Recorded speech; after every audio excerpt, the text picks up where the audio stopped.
전시안 들어보셨죠? 영어로는 All Seeing Eyes죠.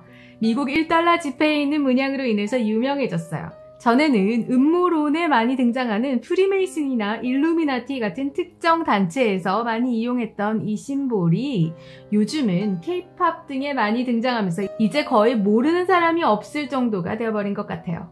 그렇다면 그들은 왜, 무슨 목적으로 이 전시안을 많이 노출시킬까요? 그리고 이 전시안은 과연 누구의 눈일까요?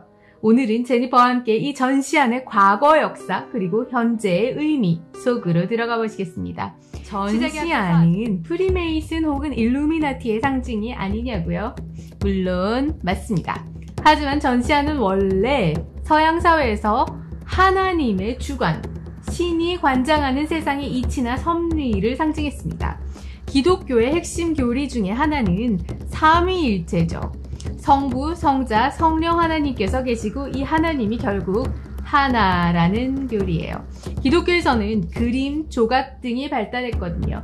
화가 혹은 조각가는 이 삼위의 하나님을 표현해야 할 일이 있었어요. 그런데 성자 및 성령 하나님은 각각 인간의 형상 및 비둘기의 형상으로 표현할 수 있었는데 성부 하나님은 딱히 표현할 길이 없었던 거예요. 그래서 예술가들은 고민 끝에 성부 하나님을 가장 간단한 기하학적인 도안인 외눈이나 삼각형, 빛, 손 등의 형태로 표현했습니다. 이러한 표현들 중에서 눈을 이용해서 성부 하나님을 형상화하는 경우는 하나님께서 항상 세상을 지켜보고 계신다는 것을 나타냈던 거예요. 그런데 그 후 프리메이슨 및 일루미나티에서 이 전시안과 또 삼각형을 자기들의 상징으로 차용하게 되는 거예요. 이들 단체는 기독교의 하나님을 믿기보다는 그들이 광명의 신으로 믿었던 루시퍼를 숭상하므로 이들이 전시안을 내세울 때는 하나님이 아니고 루시퍼의 상징이 되는 거예요. 그들은 특히 이러한 전시안을 이집트 신화에 등장하는 호루스의 눈과 연관시켰습니다. 호루스는 이집트 신화에서 죽음과 부활의 신 오시리스와 최고의 여성신인 이시스 사이의 아들이에요.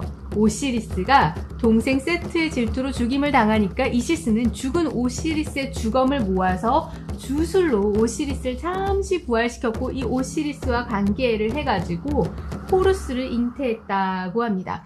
남자는 죽었지만 여자 혼자서 아이를 낳는다. 제 전 영상 최초의 반역자 니므롯, 이 영상을 보신 분들은 무언가 연상되는 것이 있으실 거예요. 뭘까요? 그렇습니다. 바벨론에서 니므롯이 죽은 뒤에 황후로서 자신의 위치가 위태로웠던 이 세미라미스는 몇 년 뒤에 사생아를 낳죠. 그리고 그를 니므롯의 화신이라고 사람들을 속였다고 말씀드렸습니다. 세미라미스가 남자 없이 아이를 가진 것처럼 미정한 이유는 당시에 인류 역사에서 구전되어 왔던 그 메시아는 여자의 후손으로 이 땅에 온다는 예언에 맞춰서 척의 아들이 메시아인 것처럼 보이게 하기 위해서였어요. 훗날 이 예언은 처녀 마리아를 통해서 이 땅에 오신 예수 그리스도를 통해 성취되지만 이를 모방하려는 사탄의 시도는 끊임없이 계속되었던 것입니다. 세미라미스가 낳은 아들이 바로 담무스죠. 훗날 니므롯과 세미라미스는 바벨론 종교에서 각각 태양과 달의 신으로 숭배를 받게 되었고 담무스는 태양의 아들로 숭배를 받게 됩니다. 이런 바벨론 종교가 이집트로 넘어와서 니므롯은 오시리스로, 세미라미스는 이시스로, 그리고 담무스는 호로스라는 이름으로 재탄생하게 되었던 것입니다. 이시스는 지식과 달의 신 토트의 도움을 받아 세트로부터 멀리 피해 호루스를 낳고 길렀습니다. 그 후 성년이 된 호루스는 토트의 도움을 얻어서 원수인 세트를 죽여가지고 복수를 하고 이집트의 왕이 되었던 것이죠.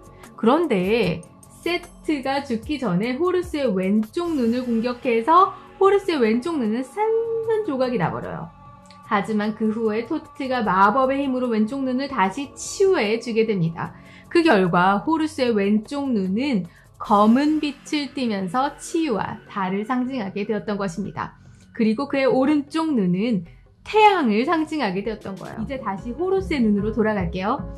바벨론 종교가 이집트로 넘어와서 니므롯은 오시리스로, 그리고 세미라미스는 이시스, 그리고 담무스는 호루스의 이름으로 바뀌게 되었다는 것을 말씀드렸죠. 태양신으로 숭배받고 있는 니무롯 혹은 오시리스가 광명의 천사인 루시퍼를 예표하고 있다면 그의 아들 혹은 그의 화신인 담무스 혹은 호루스는 바로 루시퍼의 화신인 적그리스도를 예표하는 인물이 될 것입니다.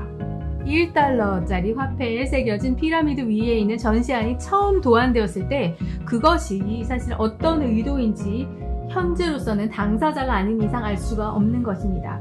기독교 성화에서 성부를 의미하는 전시안일 수도 있겠고, 프리메이슨이 미국 건국자의 주축이 된 만큼 호루스의 눈을 의미할 수도 있습니다. 하지만 현재 세계 정보주의자들은 적그리스도가 다스리는 세상을 추구하고 또 그들이 사용하는 전시안 혹은 호루스의 눈은 자연스럽게 루시퍼의 화신인 적그리스도의 눈이 되는 것입니다. 그렇다면 호루스가 다스리는 나라, 적그리스도의 나라, 세계 정보의 모습은 과연 어떠할까요? 우리는 호루스의 눈이 새겨진 피라미드에서 그 단서를 찾을 수 있을 것입니다.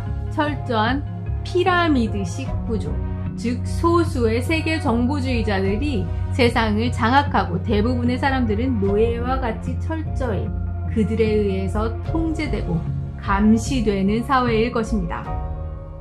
그가 모든 자, 곧 작은 자나 큰 자나 부자나 가난한 자나 자유인이나 종들에게 그 오른손에나 이마에 표를 받게 하고 누구든지 이 표를 가진 자 외에는 매매를 못하게 하니 이 표는 곧 짐승의 이름이나 그 이름의 수라. 지혜가 여기 있으니 총명한 자는 그 짐승의 수를 세어보라. 그것은 사람의 수니 그의 수는 666이니라. 많은 성경학자들은 이마 혹은 오른손에 이식되는 베리칩이 이러한 감시사회에 이용될 것으로 예측하고 있습니다. 여러분, 다시 한번 이 호루스의 눈을 한번 봐주세요. 여러분의 일거수일투족이 이 눈에 의해서 감시당한다고 생각하면 끔찍하지 않으신가요? 하지만 세계 정보주의자들은 K-POP 등의 대중문화를 통해서 이 전시안에 대중들이 익숙하게 할 뿐만 아니라 열광하도록 만드는 것입니다. 그들은 이제 그들의 세상이 임박했다는 것을 대중에게 예고하고 사람들에게 New World Order를 자연스럽게 받아들이도록 그 물밑 작업을 진행하고 있는 것입니다. 마지막으로 시선이 지니는 인류학적인 의미를 살펴보겠습니다. 사람들에게 식욕과 성욕이 있듯이 권력욕이 있죠. 두 명만 있어도 서열이 나눠지죠. 여러 사람들이 모여 사회를 구성하면서 사람들의 관심사는 다른 사람보다 더 큰 권력을 지니는 방법을 찾고자 했어요. 종교의 권위가 세상을 지배하던 중세시대에는 성직자 혹은 가톨릭이라는 권위가 모든 것을 지배하는 그 권력이 되었습니다. 그 후 종교의 권위가 떨어지자 사람들은 그 대안을 찾고자 했죠. 그 결과 그들이 발견한 것이 바로 이 시선입니다. 모든 것을 바라본다는 것은 모든 것을 통제한다는 것을 의미하는 반면 많은 사람에게 보여진다는 것은 그만큼 많은 사람들에게 통제된다는 것을 의미하는 것이죠. 따라서 근대에서는 이 시선을 지배하는 것이 자연스럽게 권력으로 이어집니다. 왜 국가들이 인공위성을 쏘아올리는 그런 경쟁을 벌일까요? 그 이유는 인공위성을 통해서 시선을 장악할 수 있기 때문이에요. 인공위성을 통해 감시하면 세계 어느 곳이든 누가 무엇을 하는지, 누구를 만나는지 손바닥을 보듯이 정보를 얻는다는 것이 그만큼 사람을 지배할 수 있는 권력을 지님을 의미하는 것이기 때문입니다. 프랑스의 철학자 미셸 푸코는 감시와 처벌에서 원형 과목인 판옵티콘을 제안한 제러미 벤담을 칸트나 헤겔보다 더 위대한 철학자라고 추켜 세웁니다. 판옵티콘은 모두 판, 보다, 옵션이라는 뜻을 가진 단어로 이 과목을 가진 특성인 일망 감시 시스템을 상징합니다. 감시자는 모두를 볼 수 있지만 비감시자는 감시자를 볼 수가 없는 거예요. 그 결과 비감시자는 항상 내가 감시당하는구나, 누군가가 나를 항상 쳐다보고 있구나를 인식하면서 항상 긴장 속에서 감시자가 규제한 그 규율을 내재화할 수밖에 없는 것입니다. 최소의 노력으로 최대로 많은 사람을 통제하는 방식이 개발된 거죠. 파놉티콘 이야기에서는 파놉티콘에게 감시를 받는 죄인들이 중앙의 탑을 향해서 기도를 드리는 장면까지 나타나요. 이것은 시선을 장악하는 자가 신이 되어간다는 뜻입니다. 요즘은 인터넷 시대죠. 인터넷이 없으면 살 수 없는 시대가 된 것입니다. 그렇다면 이 시대에 누가 보는 자이고 누가 보여지는 자인지를 파악하면 현대의 권력 구조를 파악할 수 있습니다. 여러분이 구글로 무엇을 검색한다고 할게요. 그 개인적이고 사적인 검색 내용을 우리만 알 수 있을까요? 생각해보면 소름이 끼칠 수도 있는 내용이죠. 인터넷 시스템은 나 외에도 인터넷을 관리하는 회사, 인터넷 통신사 및 웹브라우저 회사 등 다양한 사람들이 그 검색 내용을 알 수 있는 그런 구조죠. 즉, 대중은 점점 보여지는 자가 되며 인터넷의 배후에는 보는 자, 즉 권력자가 존재하게 되는 것입니다. 그 권력자는 지금은 조용히 정보를 수집하지만 언젠가 그 권력을 사용할 일이 있으면 보여지는 자를 지배하려고 할 것입니다. 마치 영화에서 조폭이 시민에게 당신의 딸 이번에 성인이 되었는데 축하일이야 라고 말하는 것과 마찬가지인 것이죠. 이제 시스템은 완성되었습니다. 지금 전 세계는 인터넷으로 그물망 같이 연결되어 있고 이제 아무도 이 시스템을 벗어나서는 생활하기가 어렵게 되었습니다. 그리고 인터넷에서의 모든 활동은 누군가에게 보여지고 수집되어지는 것입니다.